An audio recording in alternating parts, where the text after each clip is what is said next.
docente Sandra Jiménez, quien nos acompañó con una conferencia sobre maravillas matemáticas, el día de hoy nos propone un laboratorio matemático muy sencillo, pero muy significativo para todos ustedes. Nuevamente les agradecemos su valiosa participación en el Congreso Fidelista de Ciencias 2020. Hola a todos, me encanta saludarlos nuevamente. Soy la profesora Sandra Jiménez, licenciada magíster en docencia de la matemática de la Universidad Pedagógica Nacional. Y hoy quiero hablarles un poco más de un tema muy interesante que tocamos en la conferencia anterior, pero que pues no ampliamos mucho, y es el número de oro. Es el número que en matemáticas representa la perfección, que ha sido asociado con muchísimos objetos en la vida real que son armónicos, que son estéticos. Y resulta que tiene aplicaciones en muchísimos más objetos de los que creíamos, incluso en nosotros mismos. También podemos encontrar la estructura del ser humano guiada por este número. Es por eso que les quiero compartir una actividad que titulé ¿Qué tan bello eres matemáticamente?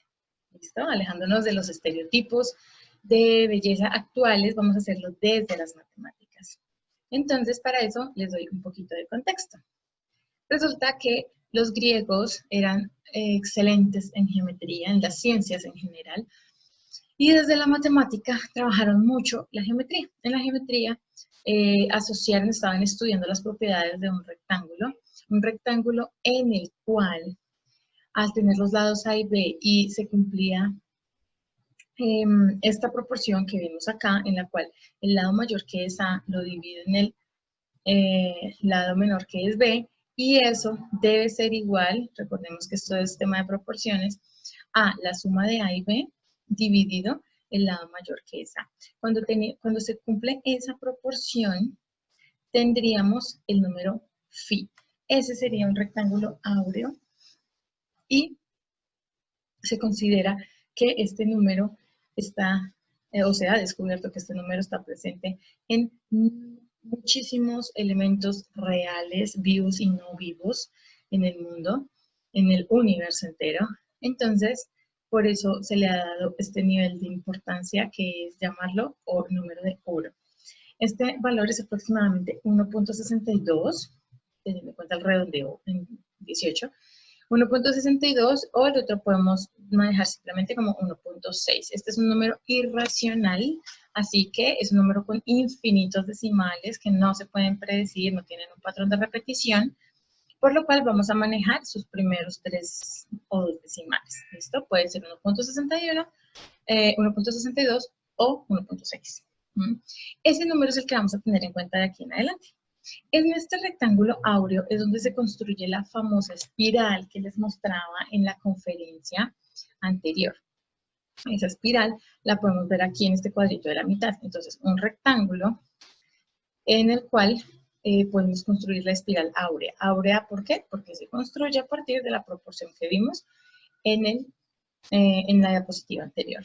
Entonces, con esta forma de espiral, ya habíamos mencionado un poquito algo de esto, podemos encontrar cosas en la naturaleza como la forma general o la estructura macro de un feto, una galaxia. Podemos ver los bracitos que le crecen a las plantas con los cuales se enredan. Los bracitos crecen inicialmente enrolladitos, pues esta es una imagen de ella, o esto pues ya es un plantío. Si nos damos cuenta, todos ellos tienen una estructura muy particular y es la forma de la espiral. Esto se ha presentado en muchos otros ámbitos. Mucho tiempo después tenemos nuevamente, como les mencionaba, a los griegos, que eran unos expertos manejando las matemáticas y mezclándolas con otros aspectos, como en este caso la arquitectura. En la arquitectura podemos ver que ellos tienen muchísimos monumentos o construcciones antiguas diseñadas con base en el rectángulo áureo. Todas sus proporciones, si se dan cuenta, en este caso, encaja perfectamente con el rectángulo áureo, y si se diseñara la espiral, pues igual va a encajar perfectamente. Otro elemento arquitectónico es un edificio en Corea, no hay mucha información sobre él, pero es un edificio que su techo, si se dan cuenta, esa parte está adaptada como a la curva. Entonces no son curvas con una, digamos, no son circunferencias con una curvatura aleatoria, sino que se siguen por un patrón. Entonces alcanzan la parte externa, o sea, donde ya comienza la curvatura, donde deja de ser recto acá, subiendo y empieza la curvatura, es una curvatura que está orientada por la espiral áurea. Y esto hace que sea mucho más fuerte y más resistente que si se diseñara de alguna forma aleatoria, que bien podría caerse muy fácil. Y otro elemento arquitectónico muy famoso es la Catedral de Notre Dame. En esta catedral tenemos en su fachada que se puede ver que encaja perfectamente el rectángulo áureo, que mantiene esas proporciones, así sea una construcción gigante, pero mantiene proporciones. Y adicional a eso, pues se puede ver cómo sus elementos principales están alineados con las construcciones principales, entonces la separación de una parte y otra de la construcción, cómo las curvas llegan exactamente hasta en la punta de las torres principales y cómo acá terminan pues en sectores, no es aleatorio, sino que termina como en partes muy específicas de las construcciones. Entonces, esto es un vistazo a la arquitectura. Y por supuesto que no podemos olvidar la influencia tan grande que tuvo en el arte. En el arte tenemos muchísimas pinturas, muchísimas, incontables, en las cuales se usa la proporción áurea para darle una estética mucho más limpia a las pinturas. Entonces, por ejemplo, esta es la última cena de Salvador Dalí, personaje muy importante en el surrealismo. En este caso vemos dos espirales, una azul y una roja, también por ende dos rectángulos. Y lo que Salvador hizo fue diseñar todos sus elementos de tal forma que encajarán perfectamente con estas proporciones. Esto es armónico y es hermoso. Esto en el arte es maravilloso, porque si nos damos cuenta, ejemplo, donde comienza la espiral roja y la espiral azul, hay personas. Las dos espirales se cruzan aquí en un punto que vendría siendo como debajo de la garganta, donde se unen las clavículas de lo que sería como Dios, de este personaje que está acá arriba. Se unen exactamente en la mitad. Las curvas van en la misma forma en la que las bóvedas están construidas. Estos dos discípulos están exactamente por las líneas que dividen a los rectángulos áureos. Los otros discípulos están sobre el plano de esta línea. Es increíble la forma en la que toda la pintura se adapta a esta proporción. Como Dalí usó esta proporción casi que de base. Es como si en vez de para nosotros hacer un cuadrado lo hacemos en una hoja cuadriculada, para él pintar era un arte que se debía hacer sobre rectángulos áureos, sobre espirales áureas, para que todo quedara armónico, todo fuera estético. Es maravilloso ver cómo usa la matemática para crear tan espectaculares pinturas. Esta es otra, por supuesto que no podíamos dejar de hablar de Leonardo da Vinci, un inventor espectacular, además con unas pinturas muy famosas, bueno, un personaje increíble. Y él dibujó el famosísimo hombre de Vitruvio. Es un hombre que se ve en dos posiciones, con las piernas cerradas y los brazos extendidos de forma recta, o los brazos un poco más hacia arriba y las piernas igual también un poco más abiertas. En este, él hace muchos estudios de geometría. Si se dan cuenta, por acá hay un montón, por aquí está pi, por aquí está phi, y hay muchas divisiones y mucho estudio geométrico. Lo que él hizo con ese dibujo del cuerpo humano, estudiar proporciones, fue increíble. Es un trabajo maravilloso que decantó en su obra más famosa, la Mona Lisa. En la Mona Lisa, que todos la hemos escuchado mencionar, alguna película, es una pintura muy famosa por ser una mujer enigmática, una mujer que dicen que desde donde uno la mire, lo está mirando a uno, que tiene una sonrisa que no sabemos exactamente a qué alude, pero es una sonrisa bastante peculiar. Y van analizando. Y analizándolo desde la matemática también es muy peculiar porque tiene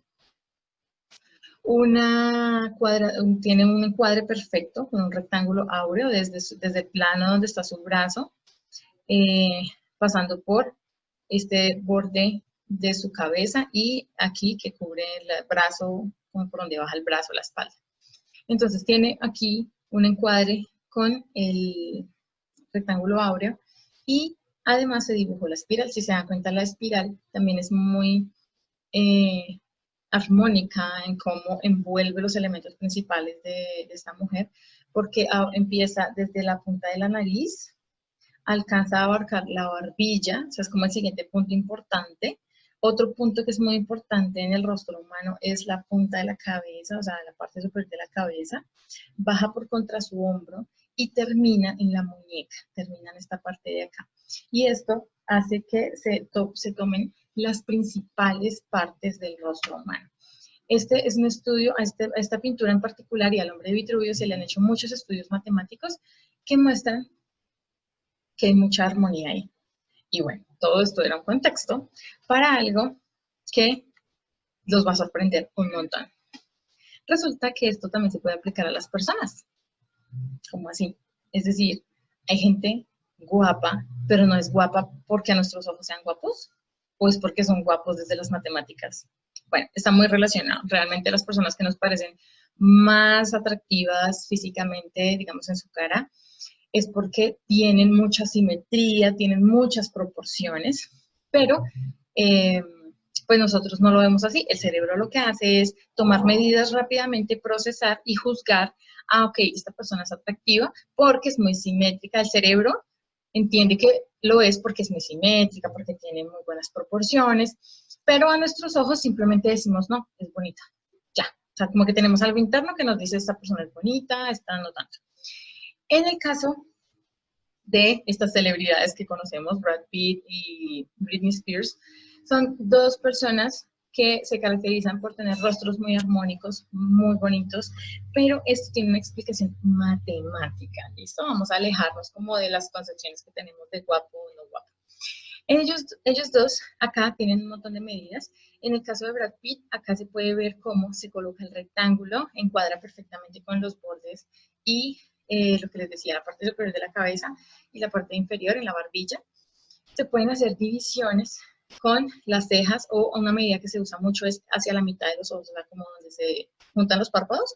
Ahí es la medida, desde ahí vamos a empezar a tomar medidas.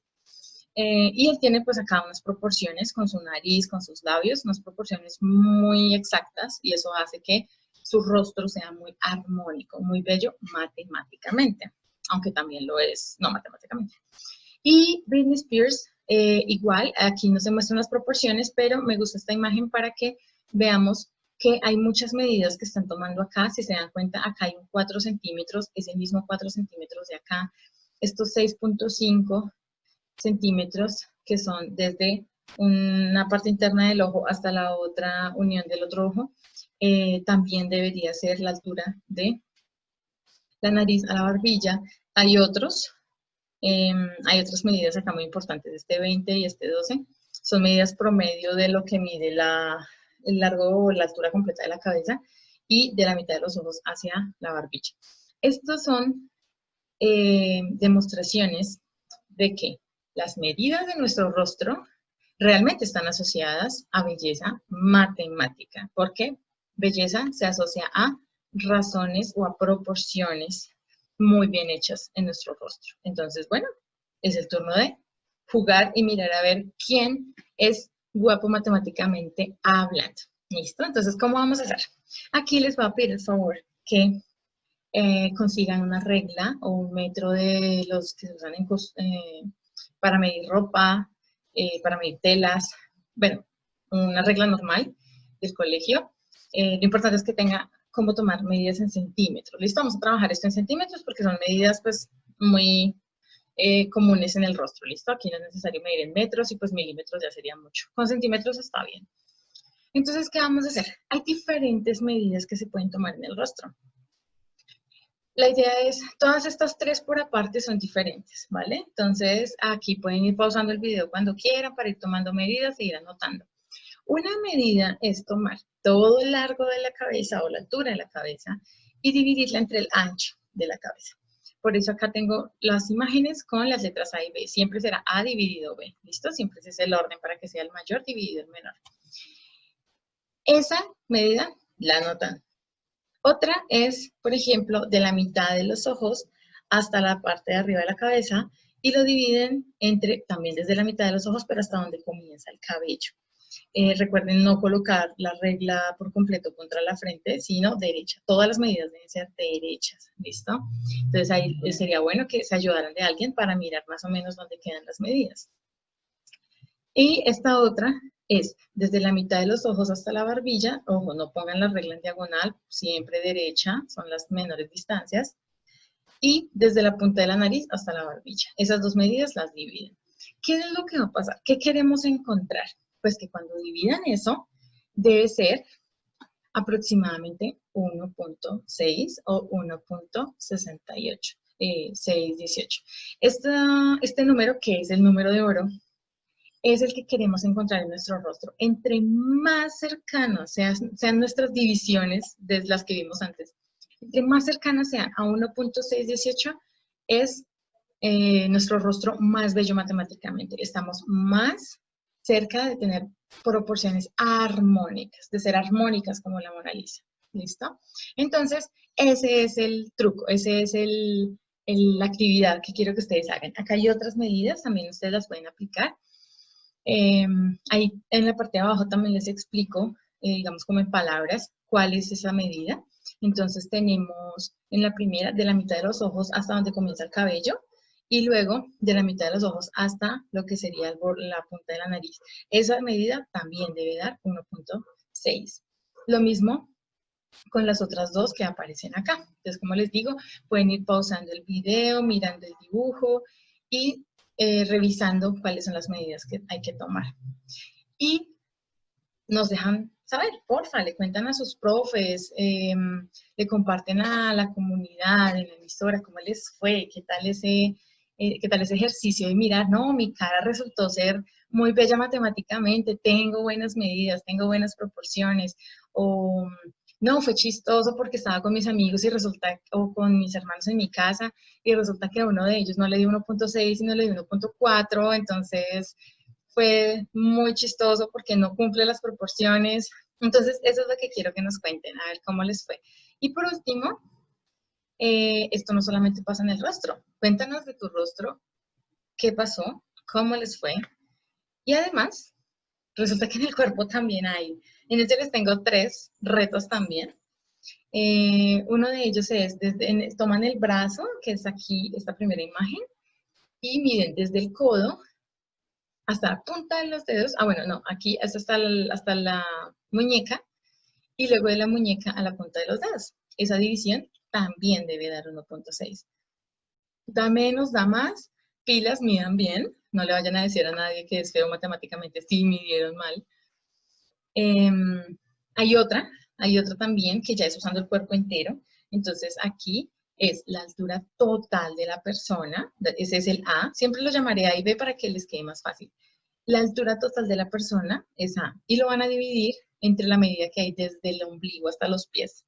Eso también debe dar 1.6. Esa medida es súper importante. Esa es de las más importantes a la hora de hablar de proporciones. ¿Listo? Entonces puede decir que, uy, esta persona en su estructura física es proporcional, es bella matemáticamente porque esa división, esa sobre todo, da 1.6.